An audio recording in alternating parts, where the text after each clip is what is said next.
Good afternoon, Eagles. Thank you so much for coming back to join us today. You guys have been with us throughout the week for our different programs with Student Life. But today we're going to have a panel discussion about, what you all feel and what our panel feels. What does we and people actually mean to them? So today I would like to introduce to you our director for the Center for Civic Engagement, Dr. Veronica Reyna. She's going to actually introduce our panel to us today. So Dr. Reyna, I hand it over to you. Hi, thank you, Ms. Rhodes. So thank you everybody for attending today for our Constitution Day event. And we have a wonderful panel made up of government professors. Today we have sharing their perspectives on we and we the people. It will be Professor Andy Tees, Stephen Tran, Brenda Riddick, and Dalibor Torbica. So I think we'll just kind of keep this informal and just chat and go ahead and get started. So I can call in somebody, or does somebody from the panel just want to kind of start off with some initial reactions that you have about the phrase?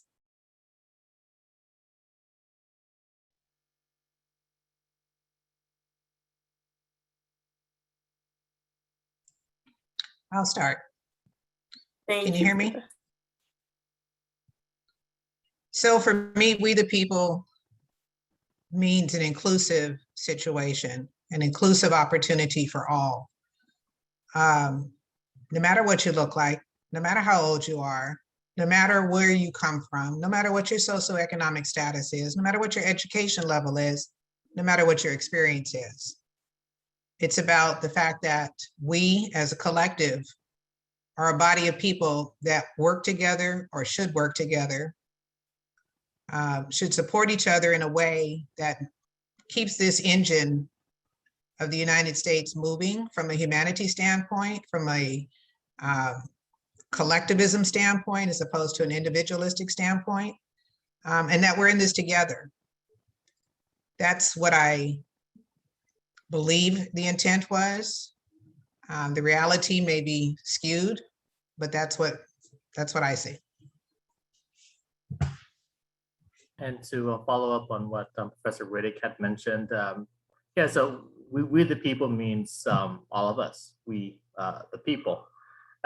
We are also ever changing as a people, ever becoming more and more diverse.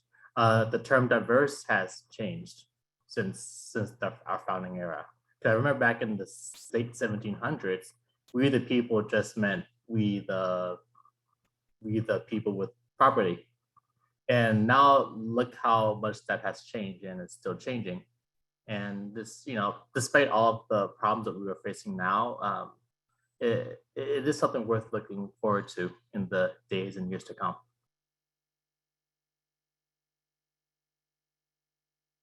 And I guess go ahead. I was just saying thank you. Go ahead, Professor T. Well, and I'll weigh in and maybe throw a wrench in the system just a little bit. I think to some extent, we the people sometimes does not mean all of us. And that's what's so interesting to me about our form of government. We are a democracy, but we very intentionally included some elements in our government that are anti-democratic.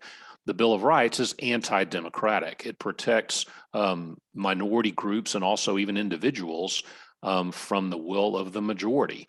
Certain ways that we operate our government, supermajority rules, the way that we amend our Constitution, the filibuster rule. These things are anti-democratic in the sense that it does not let a simple majority of people necessarily have their way. So we the people means all of us, and at the same time, it also means that we have rights as individuals, even when people who hold our point of view don't make up a majority.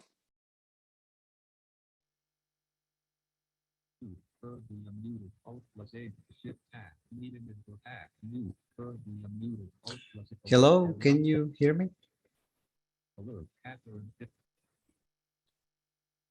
Yes, we can.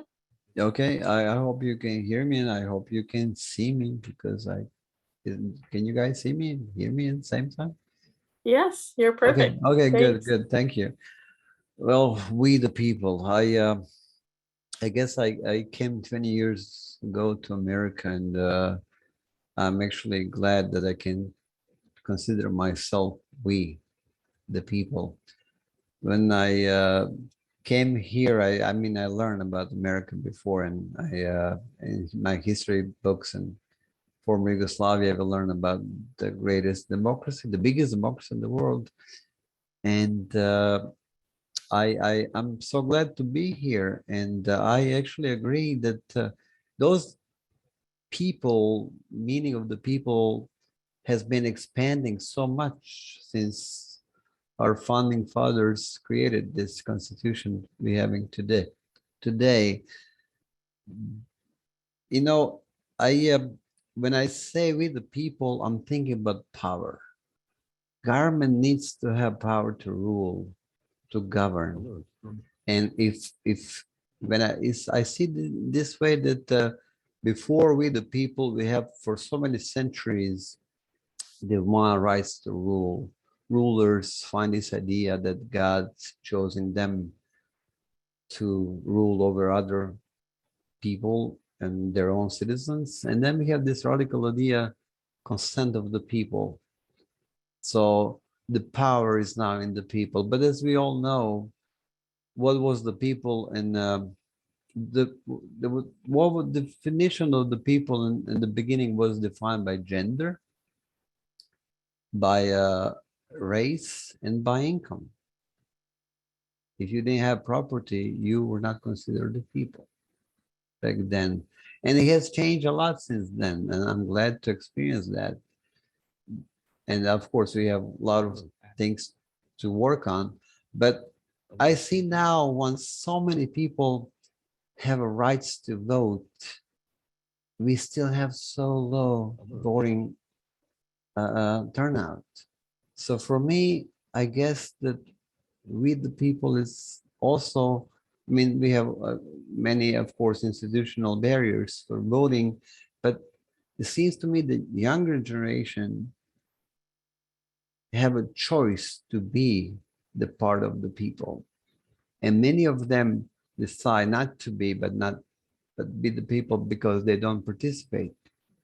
And in terms of participation, I just want to add this, people, when I teach government courses, students all frequently perceive politics as bickering, arguing, presidential election, and politics is far more complex. Politics is about your city, your trash cans picked up this morning. Politics is about speed limit on your road. It's how I mean, it's about your school lunches, your what you're gonna learn in school tomorrow. It's about it's so many things involve politics. So I think once we make those politics approachable to our students, we're going to be more willing to become we the people. Awesome. Thank you for your initial thoughts about the phrase. And I think y'all brought up some really interesting touch points about how we can understand the we and how we can analyze the we.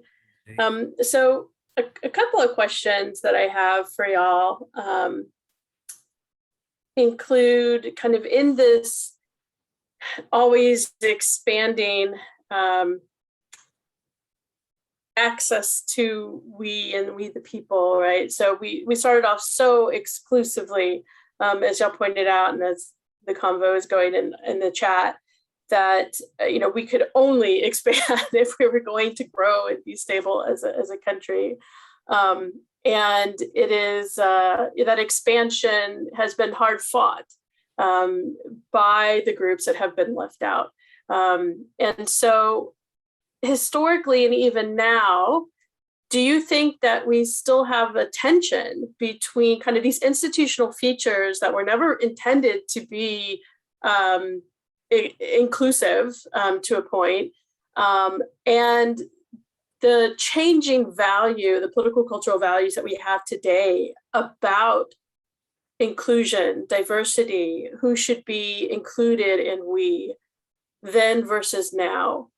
Do we still have this tension between our institutions and who we are as a country today? So this is one question. The next question is thinking about power and thinking about inclusion in our democracy through a lens of power, and seeing who has power, who does not have power, who uses power, who does not use power, who has the most access to it, who has obstacles when that access to power. And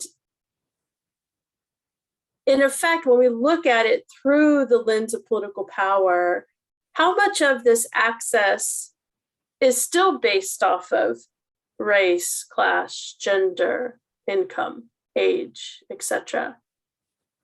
So that's my second question. So what are y'all thoughts about this tension between contemporary values versus our institutional structures, or versus access to power, and are we inclusive when we look at things through the lens of power?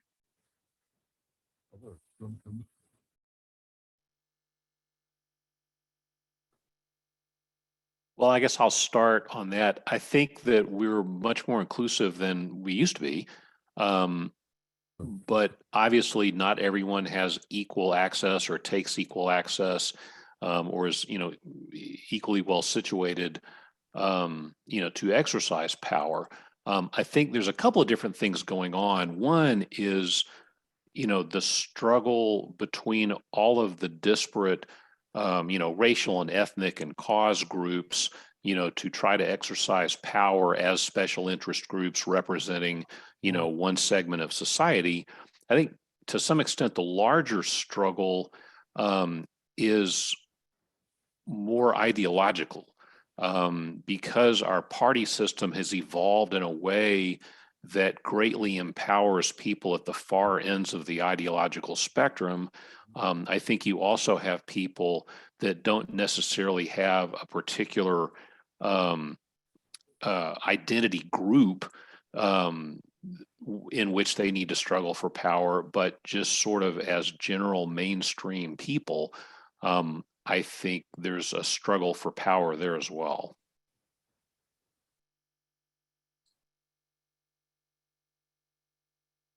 Thank you. Any other thoughts? I would, if you don't mind, I would say that James Madison probably want from us to have that tension, to that struggle, because in his famous paper, we all quote that prose paper number 10, and we teach our students about that. This idea about pluralistic society where we have this tension and power struggle between so many interest groups in the society, so no one can get too much power to control all of us. Of course, elitistic approach will disagree with this and say that everything is based on income. As we can see, Bernie Sanders is the one who takes this approach. But I like to teach politics as an interplay between institutions, ideas, and interests, and individuals, of course. And this is this tension between interests, different interests that people have in society, we have in the polis. And we do create institutions that actually are conducive to interests. I mean, if you just think about current Republican Party in Texas, they tried to create institutional settings. So in that settings, they try to discourage, if I have to be nice, to discourage those voters they do not expect to vote for them, while they try to, I mean, there's so many different institutional ways that you do. We are in the middle of special sessions. They're also the Republican Party in majority. They try to create new districts. And all of that is institutional settings that they try to do their best so they can retain their majority. So that tension is always there. And I think it's it all comes down to the power struggle, because when we discuss does your vote matter, it does, because if it does not, those parties would not care to create settings that was conducive for their interests. So that being said, yes, there is a tension between different interest groups, and I wish I can see more inclusiveness. I wish I can see less those barriers that parties are creating. Today is the Republican Party in Texas. Before there was Democrats, and I wish we have that those parties are more struggling how to attract their voters, but by ideas, not by creating settings in which certain group will be excluded, if you wanna call that way, or be harder for them to vote. As a for example, I'm a legally blind person, and I go with my wife, and she's helping me because many times they don't have any working, at least a disability software there. So my wife needs to help me with that. So according to new law, some partisan guys in the elections be able to record me, record my wife, and I don't feel comfortable about that. I really don't feel comfortable with it. So this is example how, in my eyes, this is discouragement for people. It's not discouragement for me, but for some people it is. So that's about, I hope I answer my question, didn't go too far. No, and I think you brought up a really important assumption or checked an important assumption that I think a lot of people make, that our institutions are stagnant, but they're equally adapting as our country is changing, right? And so to understand that we're not dealing with the institutions that are exactly the same in how they work, that were originated in the 1700s, but yet they are modified in, with the goal of power, just like we are also as a country adapting and changing. So institutions are adapting and they're alive in that sense. And when you look at it through a lens of power, then you're able to see that these institutions are fighting for that still. And they can, if you don't mind, then they can go in both directions. They can become more inclusive, but they can regress and become more, so opposite of inclusiveness. So it's as democracy can go in both directions, and that's what institution does as well. Thank you. If I can add to that, to what my colleagues have just said, I think the pendulum of democracy swings both ways. It's inclusive in some instances, it's very divisive in other instances. The power struggle, the power challenge, it is very clear in many instances where that power will not be extended across the board to everyone for all reasons. The tension that exists for fair and equitable access, the issues around voting, the wealth gap from those who have and those who have not. We have a long way to go, and yet we've been in existence for a long time. And the issues of institutionalized racism, sexism, every ism there is, continues to be perpetuated in some way. So my question would be, when do we take action? When do we rise up? When do we step forward and say, we have rights that are guaranteed to us, supposedly under the Bill of Rights, under the Constitution? When those rights are violated or they're murky, when do we take a stand and say, we're not going to do this anymore? And then when we do, what is the result? While we've made changes over the years, while we've made changes over these centuries, how much further have we really gotten than where we started? So the lens that I see power, I don't have the kind of power that I ideally would like to have that somebody else has.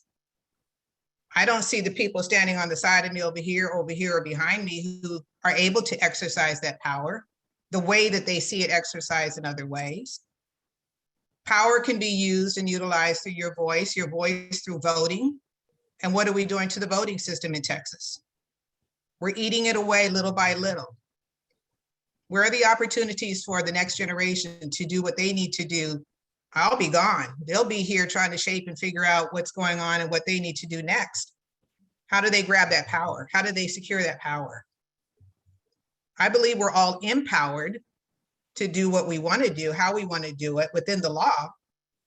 But a power grab, the institutionalized racism, all the things that have accompanied that over the 200 years that have kept me where I am. Yeah. To follow that- up on all of us. I'm sorry. To I follow was up. just gonna, Okay. sorry. Go ahead, Stephen. Yeah. So I think all of us are in agreement that power, we the people, or who gives us the power, there's an institutional component to it. But I look at it as a lot more broader than just an institution and whether or not that institution grants us power or takes power away. It's just in our society, in us. I guess as a person as a minority member, I do see a lot of instances where people of color are either being forgotten or being discriminated against, and even in the most subtle of ways. One instance I could think of off the top of my head was there was this woman who was missing for over, I don't know how long, about 2 weeks, and she's, and of course there should be a lot of effort to find this particular person, but there are a number of other people of color who are missing just the same, but they don't get the same amount of attention as this lady who happened to be white. So I think I just read in the chat, someone's missing white woman syndrome, which I think is quite relevant in this case. And I'm not saying we shouldn't look for every person who is missing, but that sort of sentiment isn't always equally applied. And there are so many other instances that where a person of color may either feel left out or may have to fight a little bit harder to achieve the same kind of benefits that others might not have to fight as much. All right, thanks. Awesome. One thing that comes to mind in thinking about y'all's comments is Frederick Douglass quote where he says that when you look at what people quietly submit to, that's going to be your measure of the level of injustice in your society. And so I think, and that this will continue, this injustice will continue until they participate and demand change. And so I think, there is this relationship between kind of thinking about inclusion, power, access to power, and our quality of democracy that's directly related to participation, broadly defined. So, voting is just the beginning of participation that is necessary in a high quality democracy. And yet we often just leave it at that. And leave it at the presidential election, and that's it. So even with voting, we don't do enough of that. And so, I think thinking about this question of who are we? What does that mean for us today? And does our government and our democracy support one another? I think it's a really important question for us to think about. Because it will, it should tie then to our participation in some way, our demands, our expectations, are often left to more of a passive or a receptive relationship with the government, in that we expect the democracy just to happen, when in reality, we make the democracy. And so coming back to understanding who we are, I think is directly related with how we make this democracy. And if we are not participating in the ways that we are supposed to be participating in a democracy, then the institutions, the access to power, and the like, the level of inclusion will reflect that. So I, in my mind, I can't separate we from participation or the lack thereof. I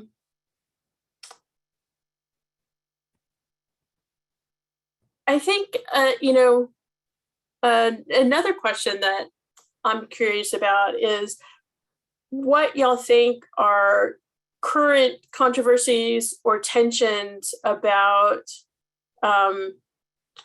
how we are defining we today, or what do you see kind of playing out in terms of, rights movements or social movements of groups trying to be included in the United States in this We the People, but are not, whether legally or in institutions. What are examples, contemporary examples of these fights for inclusion that you see going on today, either locally in the state or nationally or globally? Where are these fights for inclusion occurring? What populations?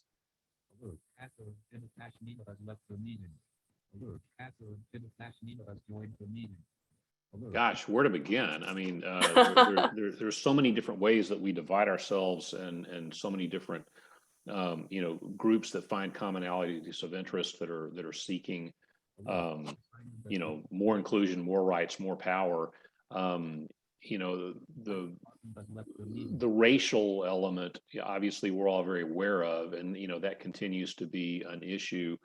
I think that sort of on the cutting edge now, we are learning so much so quickly about how gender is not maybe what people my age grew up believing. And I think that, well, I guess I'll leave it at LGBT, maybe LGB rights, I think advanced very quickly, much more quickly than rights in a lot of racial groups. I think the T part of LBGT is just now, kind of getting to the forefront. And that seems like that may be the next, huge frontier. Things have changed so much so quickly in that regard. And I think society seems to be managing to find a lot more flexibility a lot more quickly on issues like that than our society did on racial issues, which, all in all, I think is a really good thing. But obviously, every time you have advances that happen quickly, you have backlashes. And I think we're seeing that right now in the current special session of the legislature with regard to, trans kids playing sports, which is just, a tiny little slice of that issue. But, that's sort of where the backlash, where we're finding out on that particular issue. Awesome. Thank you. Anybody else? What are some other? I could name a couple of them. DACA. Where are we with the DACA issue? Where are we at the federal level, at the state level with DACA? And why has it continued as long as it has for a pathway to citizenship for our students? That's an emerging issue. Students want to be included. They want to be part of the society. They have been in what they're doing and continuing their education and doing what they can. I had a student at a previous university who attended Harvard on a full ride scholarship after he left us and he went to grad school at Harvard. And he could not get a job. He completed his degree. He had completed it with honors, top of the class, and could not find a job because he was undocumented. Had to come back from Harvard to Los Angeles to live with his mother in a one-bedroom apartment and ended up working in the back room of a restaurant. Highly educated, not undocumented, no pathway to citizenship, not one that he could reasonably realize in a realistic time frame. 15 years for citizenship, possibly. Where are we on the pathway for inclusion for DACA students? That would be one. What are we have going on south of the border or at our border with the Haitian refugees that have left the Haitian country, with Venezuelan? What do we have going on when we're putting them on, we're sending them back? I mean, there was a point in time when folks came to this country from around the world, came through Ellis Island, we had a quota, we let some in and we checked them for health and all those wonderful good things that we do as this country. And we let them emerge into our country. And so we have, yes, we have quotas, we have policies, we have stances, we have things that we do. What are we doing in Texas? What did we just do with the Haitians who were seeking asylum? So we went through 16,000 people. We left 5,000 under an international bridge. The whole world is looking at us for everything that we do.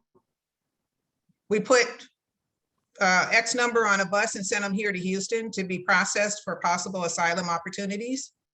And we put the others on a plane to either Arizona or back to Haiti, where they were escaping from.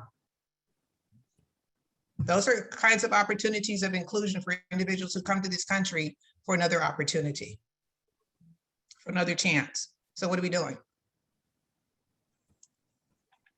I thank you, Professor Riddick, for bringing up immigrant rights, because I think with this issue in particular, it, of course, as you mentioned, goes beyond partisanship. Both parties are not doing either what they claim or not doing enough.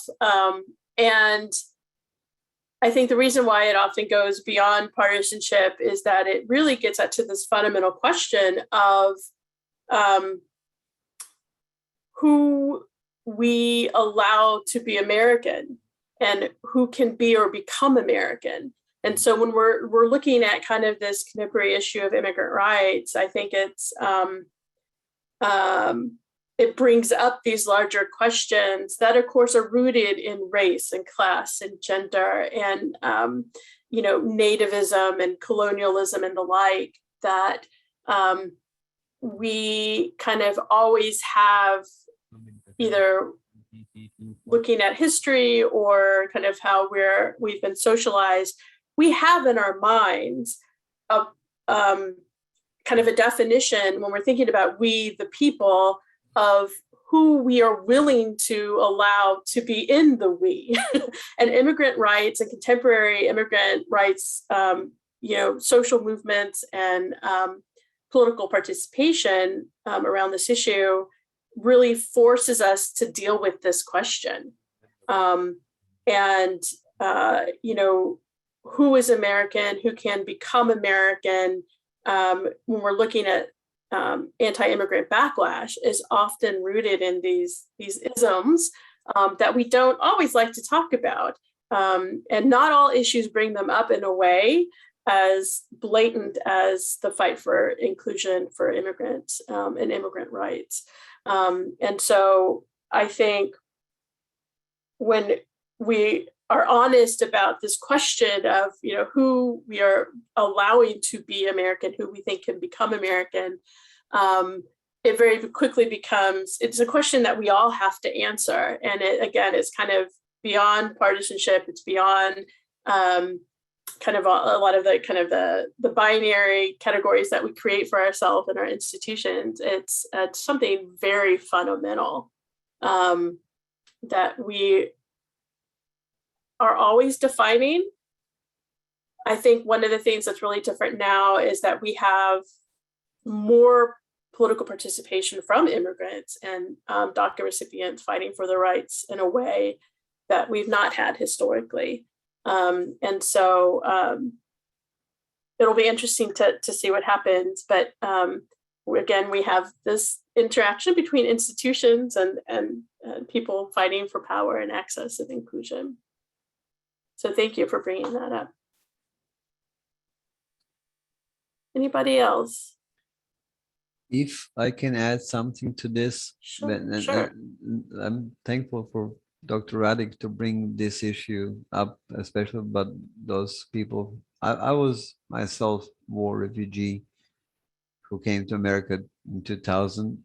Unfortunately, I was fortunate enough that I did not have to go through this that those people are going through. So I do understand people who are escaping war and other economy but we have to understand that those, I mean, both parties, both Republicans and Democrats, those major parties, we agree that they are actually one of them actually not reacting as much as we think they should. The other one do what they think is in their interest, but they're following their constituency.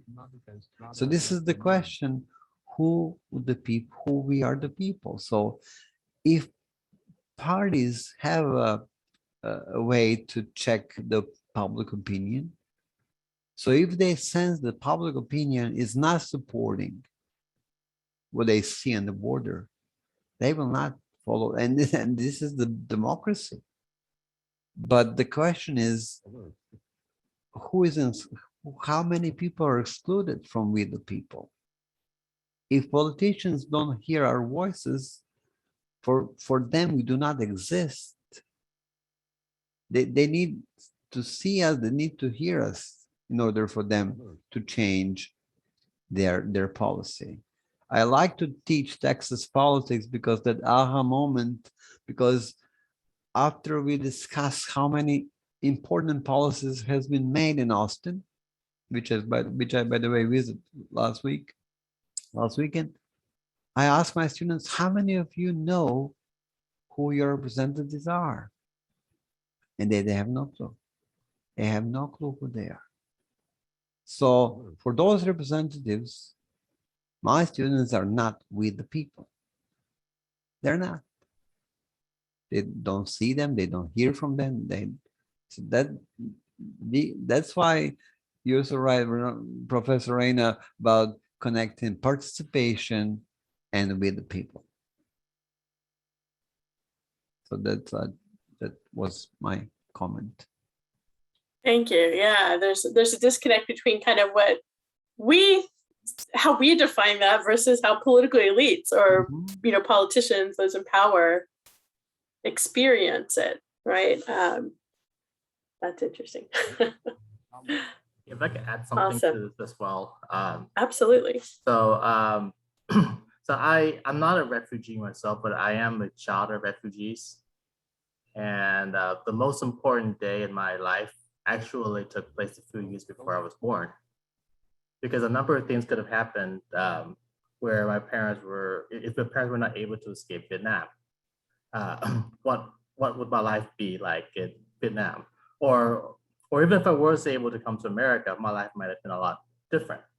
I might have had to, I don't know if it's struggle more or whatnot, but I can only imagine what my life would be had it not been for what had happened to me before I was born, what happened with my parents. And then to draw comparisons to a number of other refugees who, where there's a debate over whether or not they should be allowed in the country. Most recently with the Afghani refugees, there's a question of how many of them can enter the U.S. If they are able to enter the U.S., who is going to help them acclimate into the U.S.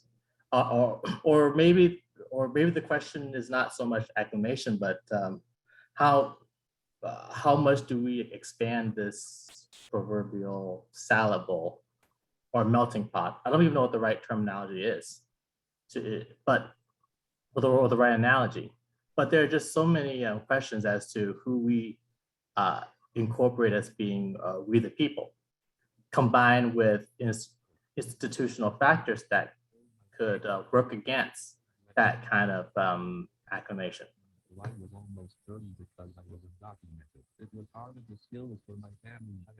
Yeah, thank you. I think at a fundamental level, another thing to look at is just when we're looking at access to participation, access to influence the government and create policies or democracy that we feel is representative or improves our quality of life. When we're looking at we the people in that metric, who has access to influence to better their lives, however defined, right? That's where we get into looking at who actually is included. And so, as we pointed out in many different instances, these institutions, access to rights and power, whether we have a more inclusive period of time or a more exclusive period of time, that's a backlash. There's kind of this give and take. That probably the big takeaway for me in this discussion is that we are always defining we. And it's in this democracy setting, it is always conflictual, in part because you're dealing with power, who has it, who doesn't, who wants it. But in that opportunity to define who we are and to demand and create a particular democracy that reflects who we are, there's a lot of hope and opportunity. So looking at some of the comments in the chat about someone recently becoming a US citizen and very proud of that.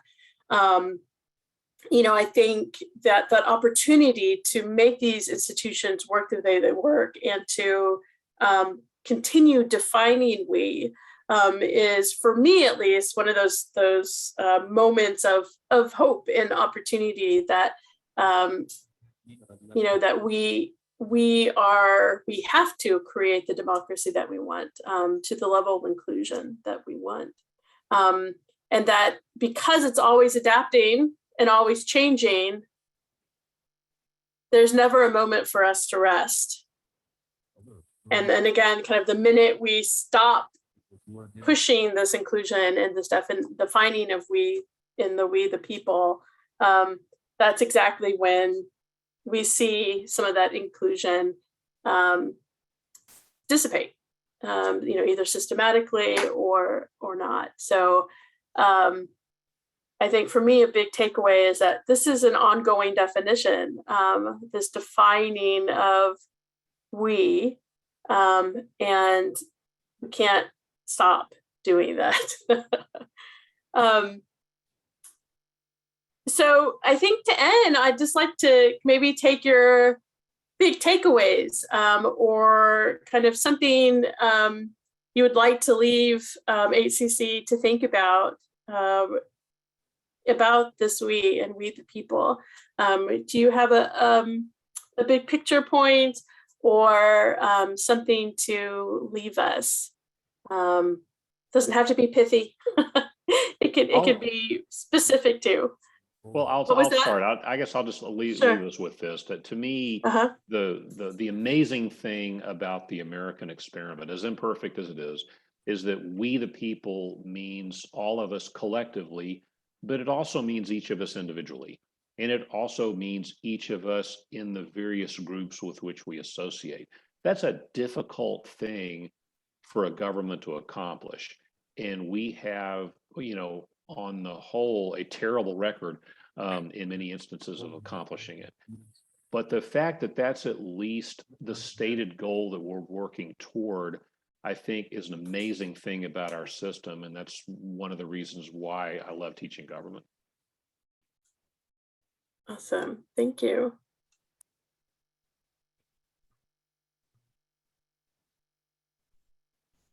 Well, the first thing on my mind is I remember watching a video on YouTube that compared American democracy with democratic practices from a whole assortment of other countries. And one thing I remember the comparison was that the average voter in, let's say, England or Germany or any other place their whole voting process is completed within 5 to 10 minutes. Whereas in the United States, it's not uncommon for someone to wait in line for hours just so that they can cast their one vote. So, so while it's great to live in America, it's great to appreciate many of the perks that come with being an American. We do have a lot of work left to be done. And that just starts with us, with we the people. Awesome. Thank you, Professor Tran. What I like to end with, I came from Europe and from Eastern Europe, and I have a lot of friends who escaped war and went to Germany to live in Western Europe. Some of them went to Australia, and I talk to them, and my experience and their experiences, I still believe that America has that hope, because I remember that commercial, I'm an American, different faces, different races, different groups come and said I'm American. I really believe in that American experiment when American, unlike German, unlike being a other nationality in Europe, it's actually idea, not so much culture, but idea. If you believe instead of those ideas, you are American. And I start to see that when I teaching, I said we went to, I don't know, Vietnam in 1960, although I was not even born in 1960, but when I say Americans, I talk as a we. And although I do face, of course, discrimination as a legally blind person, and I know it's 2021, and I still struggle to find a high school teaching job because of my disability. But I still believe in the promise, and I'm hopeful that things gonna be better. But I understand that I have to play the part in this. I'm gonna mention again Bernie Sanders. Democracy is not spectator sport. We must be part of it. And it's not only voting participation we can do. There's so many things we can be included at local level, state level. But I really hope that I'm of course, I'm sometimes frustrated for myself or other my students that things should get better, quicker. And I'm frustrated of the amount of power that we don't have and we should have. But I really have a hope that we're gonna go. We're going right direction. We're gonna take quicker path to place we should be long time ago. Thank you, Professor Torbica. Professor Riddick? I guess for me, on an ending note, I do believe that voting is important, and I would encourage folks, students, find your voice, get engaged in something that is of importance to you, find the importance. It can be within your community, it can be within school, it can be in your workplace. Find something that compels you to want to do more, to find out more, and then find out why it's not the way you think it's supposed to be. And then act on it. Don't be complacent. Don't be passive and think, well, oh, so-and-so will take care of it. Oh, we each have an individual responsibility to make this society the way that we believe it should be. It may not optimally work that way, but we do have the responsibility to act on our own beliefs and our own system to do it the right way. In addition to that, harness your internal and collective strength and power. As I said before, we all are empowered to do the right thing. We all know right from wrong. Find that power and run with it. Do it collectively with others who think the same as you. That's why we have interest groups, but figure it out. Some people say one person can't do it by themselves or make a difference. Absolutely, one person can make a difference, and let that person be you. If you want this to be the better than what it is today, as a collective, we the people can be better than what it is today, then go out there and do it. Don't complain about it. put it into action. Awesome. And I think it's a perfect time to make a plug for registering to vote. So I just put in the chat that the deadline is October 4th to register to vote for these upcoming elections. Your state and local elections are just as, and in my opinion, probably more important than other elections, because these laws affect your quality of life, daily life. And so this election that's coming up in November, there are state constitutional amendments that you should be aware of. And so if you need to register to vote, I can help you with that. I'm a VDVR, and so I can help you with that process and get you the right form and make sure that you're all set. Thank you, Professor Tees. So you also have a link for printing out a form. Do know that any website that you go to in Texas to help you register to vote, Texas will only accept a signed registration form. So you've got to print it out and you've got to mail it in. There is no online registration for Texas. So just know that if you go to the Secretary of State webpage, which is there, you do need to print it out and or have a form mailed to you, and you do need to sign it. And if you have any questions or would like more guidance for registering to vote, again, you can email me, veronica.reyna1@hccs.edu. So I've been looking for the chat, and I haven't seen too many questions. There's one that we have David Epley asking, how can we help to get voter awareness out? How can we help others to get out the vote or to encourage our friends and family to vote and about the importance of voting in terms of, given the laws that we have in Texas about who can register to vote and the like. So what can our students do to encourage others?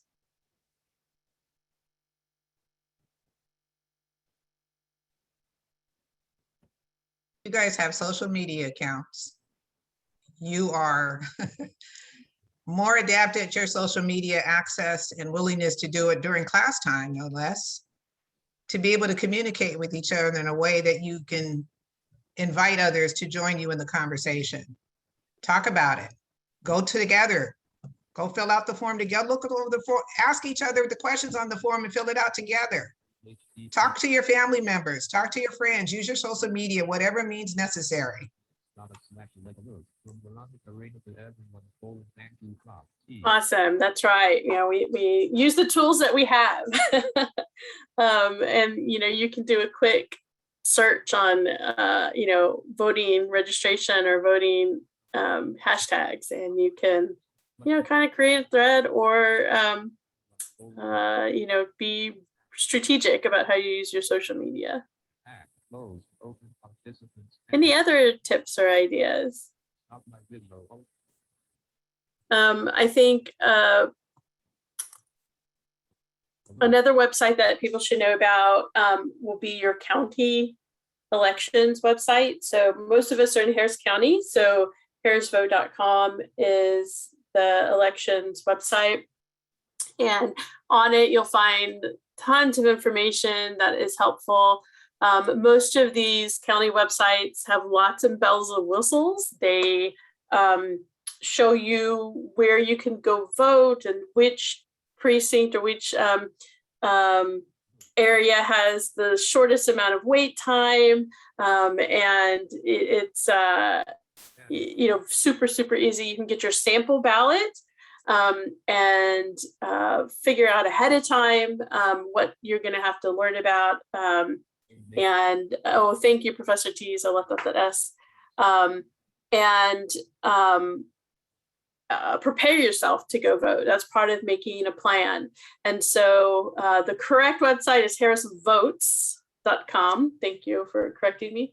And, you can go there. You can give that website to your friends and family, include the county that you're in, that website, and that can be a great starting point for people to find out information. Awesome. Are there any other questions?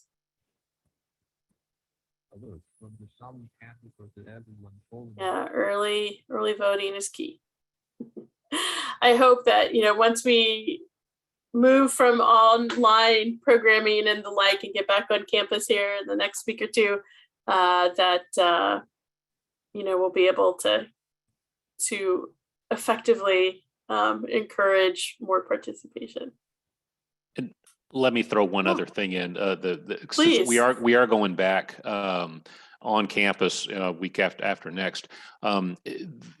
You're not going to hear a lot about the election this November because the city of Houston only has theirs every 4 years now, and it's an odd numbered year, and so there's not state and federal elections. But every Texas registered voter has an opportunity to vote on 8 proposed amendments to the Texas Constitution this November. No matter where in Texas you live, you're eligible to vote in the Texas Constitutional Amendment election. In addition, a whole bunch of school boards are having trustee elections. The Houston Community College District is having trustee elections, and there are other things as well. So don't think we're not having an election this November just because nobody's running for president or governor. There's actually a lot of things that can affect you that are going to be on the ballot. Awesome, thank you. Yeah, those are really important, and a lot of times we do hear nothing about it, and that sometimes by design. I'm also putting in the chat, and I directly cut and pasted from the website, so I know this site is right. The League of Women Voters voter guide for Houston. I am dependent on this, especially for constitutional amendments, because if you read those amendments, I guarantee you they will not make sense. And so you've got to have them interpreted in a sense. And the voter's guide is incredibly helpful, and just kind of giving you the brass tacks and what a yes vote would mean, what a no vote would mean. And they're nonpartisan. And so when they put up their voter guide for every election, that is a really helpful and great tool for making your plan to vote and deciding how to vote. Awesome. Well, again, if any questions come up for anybody about this election coming up, or any questions about this wonderful topic, and I think a really important topic for us to talk about these days, about who is the we and we the people, don't hesitate to reach out to any government faculty, and we can easily direct you to information or help you out directly. So I want to thank our wonderful panel again, Professors Stephen Tran, Brenda Riddick, Dalibor Torbica, and Andy Tees, for their time and their thoughtful responses. I think we're good to go. I think that's it. Thanks for attending, everybody. Thank you so much, Dr. Reyna. Thank you so much, professors. You all always bring a wealth of knowledge to our events, and we truly, truly appreciate it. And Eagles, just remember that this is will be available for playback in the next 24 hours on our Student Life YouTube channel. So if there are peers, friends, family that you want to share this information with, you definitely can do so. So I thank you guys. Have a great rest of your day, and we'll see you later. Awesome. Thank you so much. Bye-bye.